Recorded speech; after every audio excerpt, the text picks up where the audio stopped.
धीरे धीरे एक पुराना लकड़ी का घर दिखाई देता है। बाहर हवा चल रही है और खिड़कियां अपने आप हिल रही हैं। दरवाजे की आवाज़ गूंजती है जैसे कोई बहुत वक्त बाद लौटा हो। आरव और रिया टॉर्च लेकर उस घर में कदम रखते हैं। रिया धीरे से कहती है, आरव, ये जगह सच में डरावनी लग रही है। आरव हल्की हंसी में जवाब देता है, बस पुराना घर है, कुछ नहीं। अचानक ऊपर से ठक ठक की हल्की आवाज़ आती है। दोनों रुक जाते हैं। रिया की नज़र सीढ़ियों पर जाती है। आरव कहता है, चलो देखते हैं। दोनों धीरे धीरे ऊपर चढ़ते हैं। हर कदम के साथ लकड़ी की चरमराहट सुनाई देती है। हवा और ठंडी होती जाती है। ऊपर पहुंचते ही एक बंद दरवाज़ा सामने आता है।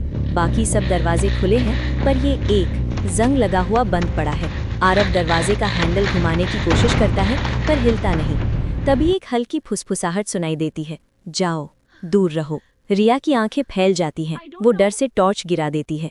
आरव झुककर उठाता है, लेकिन अब उसकी सांस भी थोड़ी तेज चलने लगी है। दरवाजे का हैंडल धीरे धीरे अपने आप घूमता है। आरव और रिया दोनों पीछे हटते हैं।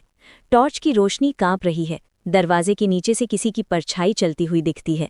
आरव नीचे झुककर देखता है। रिया उसका हाथ पकड़ लेती है। हवा के साथ एक अजीब सी धुन सुनाई देती है, लोरी जैसी। रिया धीरे से कहती है, ये धुन मेरी दादी गाया करती थी। आरव हैरान रह जाता है। टॉर्च अचानक झिलमिलाती है और फिर बंद हो जाती है। अब बस अंधेरा है। उनकी सांसों की आवाज़ सुनाई देती है।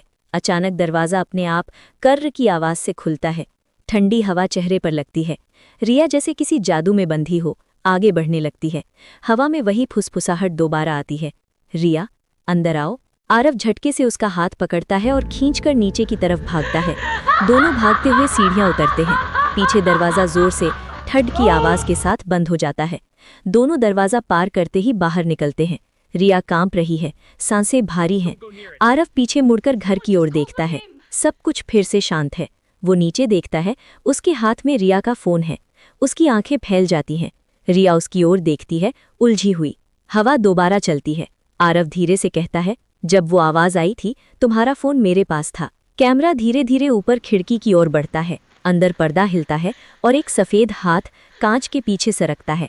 हवा की आवाज़ बढ़ती है। स्क्रीन धीरे धीरे काली हो जाती है और बस एक आवाज़ गूंजती है, रिया। दरवाज़ा तो खुल गया, पर जो अंदर है वो इंसान नहीं लगता। अगला भाग देखने